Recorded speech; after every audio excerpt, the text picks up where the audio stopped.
Hello दोस्तों, आप लोगों का एक बार फिर स्वागत है वीडियो की इस सीरीज में। इस वीडियो में हम लोग नरेंद्र अवस्थी बुक के सॉलिड स्टेट चैप्टर के क्वेश्चन नंबर 11 से 20 तक की बात करेंगे, जो कि लेवल 1 के।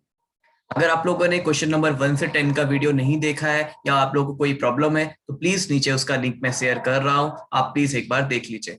चलिए, तो हम लोग अब बात करेंगे क्वेश्चन नंबर 11 से लेकर 20 तक के क्वेश्चंस की। देखिए, क्वेश्चन नंबर 11 में अगर मैं आपको एक बार पढ़ूं, और ये क्वेश्चन बोल रहा है इन हेक्सागोनल क्रिस्टल सिस्टम। कल मैंने जैसा कि बात की थी, 6 पैरामीटर होते हैं आपके, दैट इज एबीसी, लेंथ और interfacial angle, that is alpha beta gamma. तो इन 6 पैरामीटर को हम लोग वेरिएट करते हैं और हमारे पास 7 टाइप के क्रिस्टल सिस्टम आते थे। तो हम लोगों ने एक फार्मूला भी देखा था इसके लिए, मैं एक बार रिकैप कर देता हूं आपको, that is CTO MHRT। That is याद करने का एक मिनोमेनिक था हमारा, that is chief traffic officer Maharashtra road transport. और उस पर आप हेक्सागोनल की बात की है। देखिए, हेक्सागोनल अगर मैं सिस्टम की बात करता हूं आपसे, तो क्योंकि एक बार आइडिया ले लेना चाहिए कि हेक्सागोनल सिस्टम कैसे होता है। हेक्सागोनल सिस्टम कुछ ऐसा होता है, और आपने देखा होगा जैसे कि लड्डू का डब्बा होता है, कुछ इस टाइप से हमारा हेक्सागोनल सिस्टम होता है। और यहाँ पर क्या होता है कि हर एक कॉर्नर पे ऐसे एटम रखे होते हैं, यहाँ पर हर एक कॉर्नर पे ऐसे एटम रखे होते हैं, ठीक है। तो और यहाँ पर भी रखे होते हैं, और साथ ही साथ एक लेयर यहाँ पर बीच में सैंडविच होती है, ये लेयर बीच में सैंडविच होती है ऐसे। और यहाँ फेसेस पे भी एटम रखे होते हैं, यहाँ और यहाँ। तो अगर आप यहाँ पर इफेक्टिव नंबर ऑफ एटम निकालेंगे, यहाँ पर अगर आप इफेक्टिव नंबर ऑफ एटम निकालेंगे तो 6 आता है। और ये जो लेयर होती है वो A B A B A B pattern होती है। A B A B pattern क्या होती है, एक बार जल्दी से देख लीजिए। ए लेयर ये वाला, बी लेयर जो सैंडविच है, फिर ए लेयर, और फिर वापस से बी सैंडविच लेयर आ जाएगा। तो कुछ इस तरह का बनता है। और यहाँ पर उसमें एक चीज आपको याद रखनी है कि एक एंगल 120 डिग्री का होता है। जो एक एंगल होता है वो 120 डिग्री का होता है, और बाकी के दोनों एंगल कैसे होते हैं, 90 डिग्री के होते हैं। 90 डिग्री के होते हैं, और एक साइड दूसरी साइड के बराबर है, बस तीसरा साइड बराबर नहीं होता है, ठीक है। एक साइड दूसरा साइड के बराबर है, बट तीसरा साइड देखिए थोड़ा सा बड़ा साइड होता है, ठीक है। तो ये साइड बराबर नहीं होता है, इसलिए आंसर क्या हो जाएगा आपका, डी ऑप्शन सही हो जाएगा। देन क्वेश्चन नंबर 12 में आते हैं। Orthorhombic crystal has the following unit cell parameter. Orthorhombic cell के पास पैरामीटर क्या होता है, याद रखना है। आर्थोरोम्बिक सेल, ये देखिए ये हमारा आर्थोरोम्बिक सेल है, और इसमें हमारे इंटरफेशियल एंगल कोई भी इक्वल नहीं होते हैं। याद रखना है, बहुत ही इंपॉर्टेंट बात है कि यहाँ पर इंटरफेशियल एंगल कोई भी इक्वल नहीं होते हैं। सॉरी, माफ करिएगा, यहाँ पर कोई भी लेंथ इक्वल नहीं होते हैं, बट इंटरफेशियल एंगल आपस में क्या होते हैं, इक्वल होते हैं, ठीक है। तो ये आपका ऑप्शन क्या हो जाएगा, ये सी सही हो जाएगा। इस तरह से ऑप्शन हमारा सी सही हो जाएगा। क्वेश्चन नंबर 13 बोल रहा है, which of the crystal system contain the maximum number of Bravais lattice? Okay, Bravais lattice जो मैक्सिमम नंबर ऑफ कंटेन करता है वो कौन सा क्रिस्टल सिस्टम होता है, आपको याद रखना है, वो आर्थोरोम्बिक क्रिस्टल सिस्टम होता है। अगर मैं बताऊं आर्थोरोम्बिक क्रिस्टल सिस्टम में, तो ये 4 टाइप के ब्रेवियस लेटिस को कंटेन करता है। 4 टाइप के सिस्टम को यहाँ से बनाया जा सकता है, और वो कौन कौन से होते हैं अगर आपको समझना हो, it is primitive, body centred, face centred and and centred, ठीक है। तो ये इस तरह के सिस्टम होते हैं। तो इसका मतलब हमारे इसका आंसर क्या हो गया है, डी पार्ट हो गया है। बाकी क्यूबिक में केवल 3 होते हैं, अगर आपको मैं बताऊं, प्रिमिटिव होता है, बीसीसी होता है, और एफसीसी होता है, ठीक है।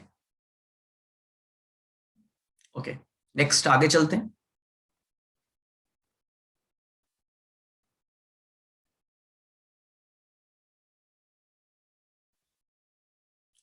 अब हम लोग आते हैं क्वेश्चन नंबर 14 पर, और क्वेश्चन नंबर 14 में ये बोल रहा है the most unsymmetrical and symmetrical system respectively. देखिए, सिमेट्रिकल तो आपको पता ही कि क्यूबिक है, सिमेट्रिकल आपका क्या है, क्यूबिक है।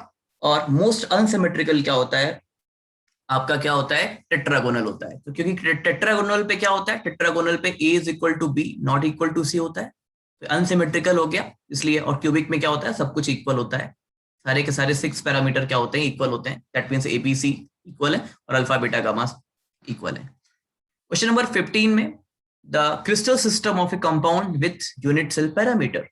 देखिए यहाँ पर ए बी इक्वल है बट सी इक्वल नहीं है, और अगर ऐसा है लेकिन अल्फा बीटा गामा इक्वल है और आपको पता है ये कौन से क्लिनिक सिस्टम, ये कौन सा सिस्टम होगा आपको, बट ऑब्वियस सी बात है ये सिस्टम आपका कैसा होगा, टेट्रागोनल सिस्टम होगा, जैसा कि आपको पता है, क्योंकि टेट्रागोनल सिस्टम के लिए आपको पता है alpha a is equal to b not equal to c होता है, और alpha is equal to beta is equal to gamma कितना होता है, 90 डिग्री होता है।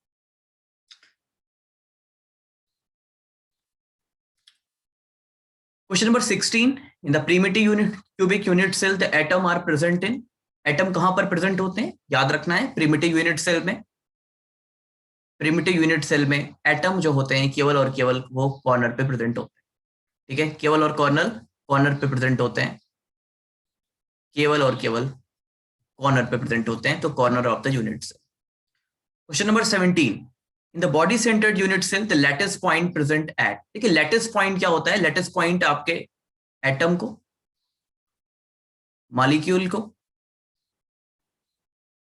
और आयंस को रिप्रेजेंट करता है। मैं कोई भी नया टर्म आता हूं तो कोशिश करता हूं कि आपको पता होना चाहिए इस वर्ड के बारे में। इन the body centred cubic the lattice point present in. Lattice point कहां कहां प्रेजेंट होते हैं, सबसे पहले उसको प्रिमिटिव तो बनाना ही है, देखिए सबसे पहले उसको प्रिमिटिव तो बनाना ही है, तो मतलब कॉर्नर पे तो अरेंज कराना ही है, और एक बॉडी सेंटर पे प्रेजेंट होता है। बॉडी सेंटर आपको पता होगा जहां पर बॉडी डायगोनल आपके कट करते हैं, ये भी मैंने हेल्प कर दी आपकी। तो देखिए कहां पर प्रेजेंट होगा, corners of the unit cell only, no, corners and centre of the unit cell, that is the correct answer, क्योंकि बॉडी सेंटर जो होता है वो सेंटर ऑफ द यूबी होता है। Okay, question number 18. In the face centred unit cell the lattice point are presented. Ultimately face centred में क्या होगा, आपके जब भी आपको कोई भी स्पेशल यूनिट सेल बनानी है बेटा, तो आप लोगों को प्रिमिटिव तो बनाना ही है। अब बोल रहा है ये फेस सेंटर बनाना है, मतलब ऑल द 6 फेसेस पे भी, उसके सेंटर पे भी क्या होगा, एटम आपके प्रेजेंट होंगे, तो कुछ ऐसे आपके प्रेजेंट होंगे, ठीक है। तो क्या होगा, कॉर्नर पे तो प्रेजेंट होंगे, फेस सेंटर पे भी प्रेजेंट होंगे, ये आपका फेस सेंटर होता है जहां पर फेस डायगोनल आपके कट करते हैं।